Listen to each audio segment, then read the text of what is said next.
Yang saya hormati, Pak Hendri Nur Ardiansyah MAK selaku dosen pembimbing kerja praktik dan rekan-rekan yang menyaksikan video seminar hasil kerja praktik ini lewat kanal YouTube. Assalamualaikum warahmatullahi wabarakatuh. Pertama, saya ingin memperkenalkan diri. Nama saya Wildan Gusdiana, NIM 19416262201079, Program Studi Akuntansi 2019, Fakultas Ekonomi dan Bisnis, Universitas Bona Perjuangan Karawang. Judul laporan kerja praktik yang penulis buat adalah Pencatatan Persediaan Barang Dagang Divisi Fresh pada Transmart Resinda Pakmol Karawang. Selanjutnya, terdapat 6 bagian yang akan dipaparkan. Bagian pertama, pendahuluan, kemudian gambaran umum perusahaan, tinjauan pustaka, pelaksanaan kerja praktik, kesimpulan dan saran, dan kemudian yang terakhir adalah penutup. Selanjutnya, perusahaan dagang seperti Carrefour adalah perusahaan yang bergerak dalam bidang pembelian dan penjualan barang dagang, tanpa mengolah atau mengubah sifat produk tersebut. Model operasional pada perusahaan jasa seperti Garuda Indonesia misalnya, berupa membeli atau menyewa aset berupa pesawat terbang, lalu menggunakan aset tersebut sebagai alat untuk menjual jasa. Artinya, pada perusahaan jasa tidak ada barang dagang untuk diperjualbelikan. Lebih kompleks, pada jenis perusahaan manufaktur yang membeli barang berupa raw material untuk dilakukan pengolahan barang, kemudian dihasilkan barang jadi. Salah satunya yaitu adanya pengolahan dan pencatatan persediaan barang dagang. Penulis melaksanakan kerja praktik di Transmart Resinda Pakmol berdasarkan survei yang dilakukan oleh YouGov 2021 di Indonesia, menempatkan Transmart pada posisi 4 besar dengan nilai kepuasan pelanggan general retail. Salah satu divisi penjualan di Transmart adalah divisi Fresh, menjual berbagai makanan segar seperti buah dan sayur. Karakteristik persediaan pada divisi ini cenderung memiliki masa simpan dan masa pajang produk yang relatif lebih singkat, lebih pendek karena mengalami penurunan kualitas, disebabkan penyusutan berat akibat adanya proses respirasi dan transpirasi atau pelepasan uap air. Hal tersebut berdampak pada ketersediaan produk dijual kepada pelanggan, padahal ketersediaan produk adalah sumber utama pendapatan perusahaan. Oleh karena itu, saya sebagai praktikan merasa tertarik untuk mengambil judul tersebut. Selanjutnya, tujuan dari kerja praktik secara umum adalah untuk mengetahui implementasi pengelolaan persediaan. Secara khusus, tujuan dari kerja praktik ini adalah untuk mengetahui proses pengolahan barang dagang, untuk mengetahui permasalahan pengolahan persediaan barang dagang, dan terakhir untuk mengetahui bagaimana rencana pesanan dari suatu produk dilakukan.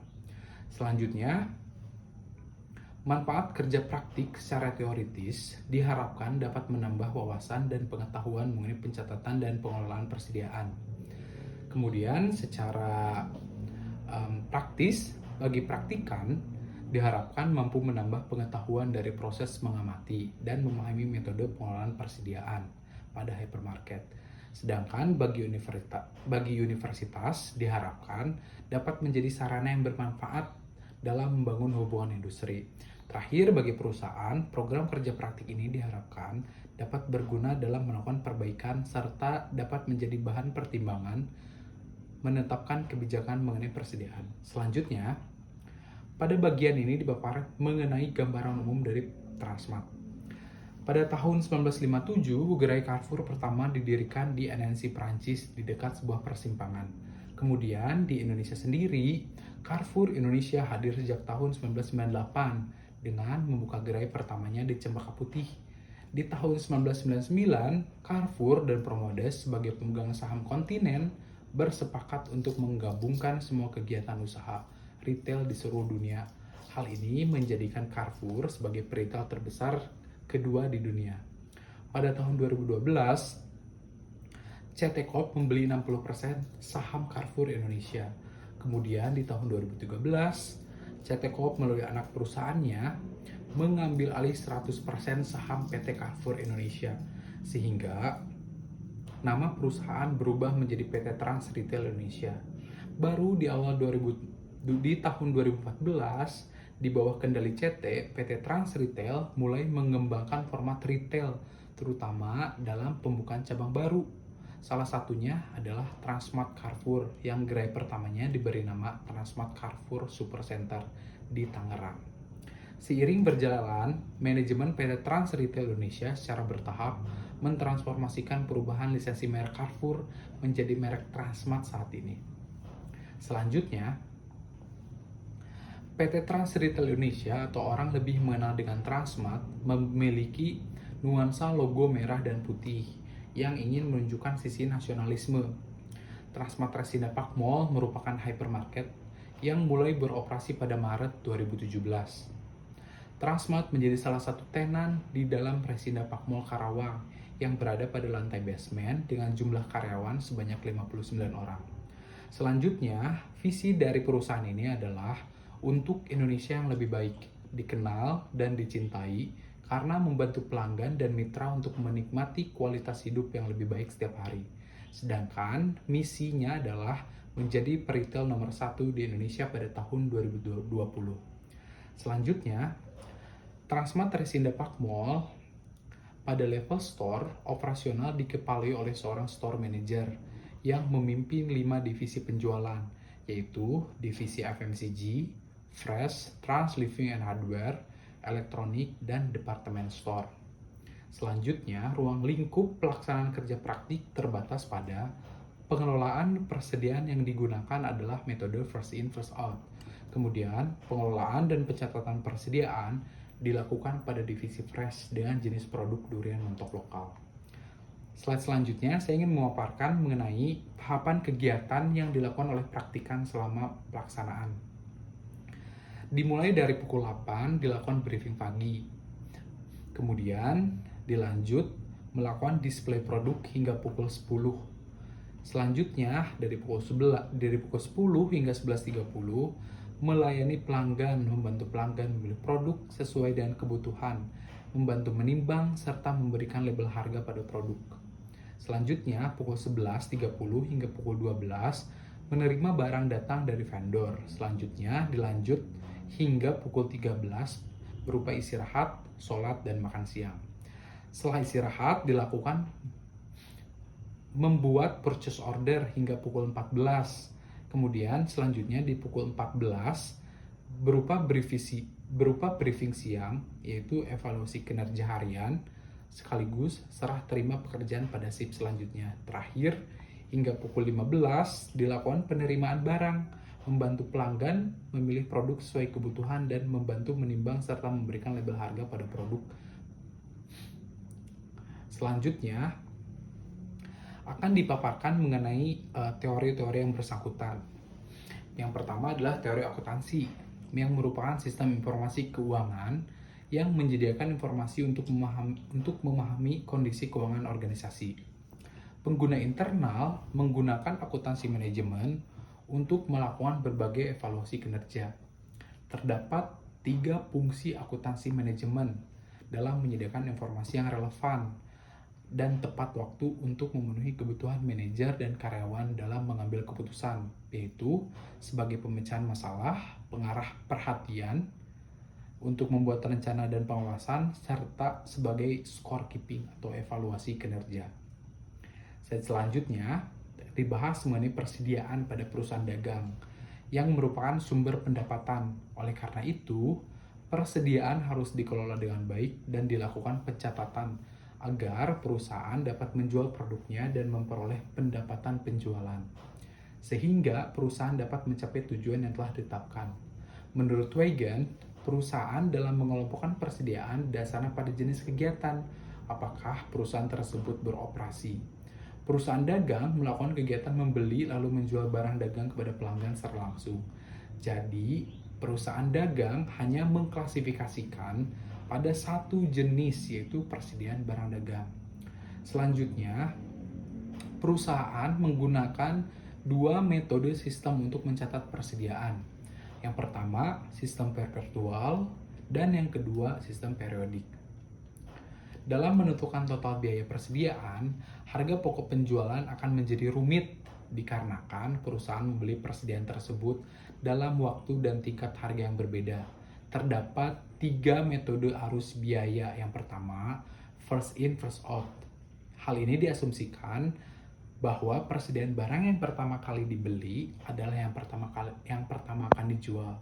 Yang dua adalah last in first out. Diasumsikan dalam metode ini bahwa persediaan dibeli masuk masuk paling akhir akan dijual paling awal. Yang terakhir, average cost, mengalokasikan beban pokok barang yang tersedia untuk dijual berdasarkan biaya rata-rata tertimbangnya. Selanjutnya, dalam mengelola persediaan, manajer memanfaatkan manajemen persediaan. Persediaan bagi perusahaan perlu dipantau secara berkala, baik berupa jenis maupun jumlahnya, agar saat dibutuhkan barang tersebut tersedia. Pengelolaan persediaan barang dagangan menjadi sangat penting dilakukan agar tepat, dikarenakan persediaan barang dagang adalah sumber utama pendapatan bagi jenis perusahaan ini. Dalam mengelola persediaan, perusahaan biasanya melakukan pengendalian internal. Dengan dilakukannya pengendalian persediaan, perusahaan diharapkan dapat memenuhi kebutuhan dan permintaan konsumen, menjaga kontinuitas produksi atau menjaga perusahaan agar tidak mengalami kehabisan persediaan, dan terakhir, mempertahankan dan bila mungkin meningkatkan penjualan laba perusahaan. Selanjutnya, manajer dapat menggunakan suatu konsep pemesanan persediaan yang ekonomis atau dalam istilah lain, economic order quantity. Metode penilaian persediaan dalam menentukan besarnya ukuran pemesanan bahan atau barang yang optimal, di mana dengan ukuran pemesanan tersebut, biaya persediaan yang terdiri dari total order cost atau biaya pemesanan, dan total carrying cost atau biaya penanganan barang menjadi lebih rendah. Menurut Anwar, dalam bukunya tahun 2019 menyatakan bahwa economic order quantity dapat dihitung dengan formulasi akar dari 2 dikali usage dikalikan dengan ordering cost, kemudian dibagi dengan carrying cost. Selanjutnya, setelah diketahui dan menentukan kuantitas persediaan, langkah selanjutnya adalah menentukan titik di mana perusahaan harus melakukan pemesanan kembali atau reorder point, di mana dengan melakukan pemesanan tersebut, perusahaan tidak mengalami kekurangan persediaan barang untuk dijual kepada pelanggan. Formula yang dapat digunakan adalah dengan mengalihkan lead time dengan penjualan barang dagang per hari, atau jika perusahaan memiliki unsur safety stock di dalamnya, maka reorder point dapat ditentukan dengan menambah nilai safety stock ke dalam formula. Selanjutnya,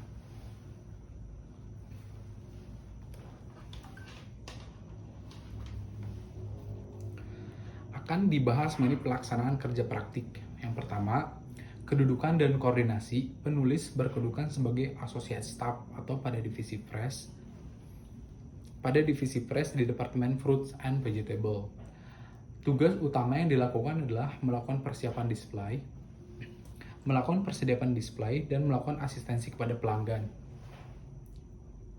Kemudian mempromosikan setiap produk agar menjangkau calon konsumen. Kemudian membantu sales manager dalam menentukan pemesanan persediaan. Selanjutnya membantu proses penerimaan barang. Dan yang terakhir adalah mengikuti proses kegiatan pencatatan persediaan fisik atau stock opnam. Sedangkan beberapa tugas pendukung berupa mengikuti rapat arahan singkat dan evaluasi kinerja, dan mengikuti pelatihan untuk meningkatkan keahlian dan pengetahuan mengenai strategi penjualan. Selanjutnya, pelaksanaan kerja praktik. Dalam melaksanakan kerja praktik ditemukan berbagai masalah. Di antaranya, tingginya persediaan yang rusak atau busuk dikarenakan persediaan akhir produk durian montong lokal yang tidak terjual secara maksimal.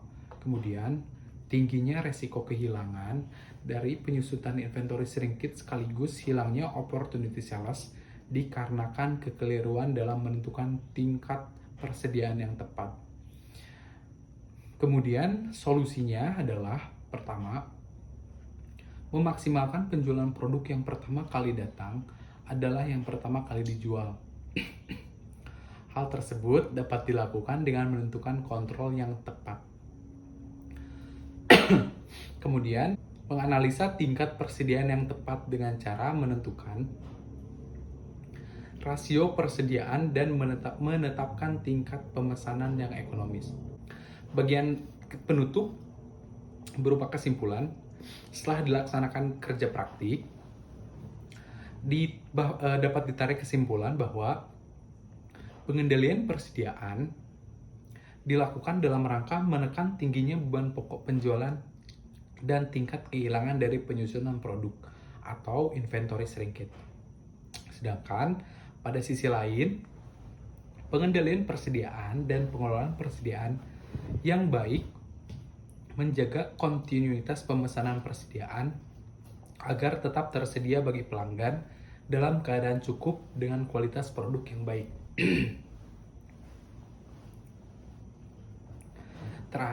Sarannya,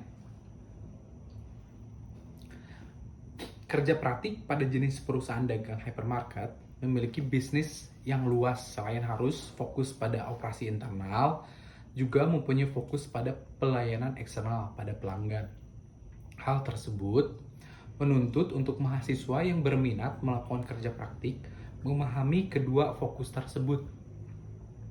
Agar dapat dihasilkan laporan kerja praktik yang lebih baik, dibutuhkan pemaparan tinjauan pustaka lebih rinci mengenai metode pengendalian persediaan yang lebih ekonomis dan pembahasan mengenai anggaran persediaan serta penjualan.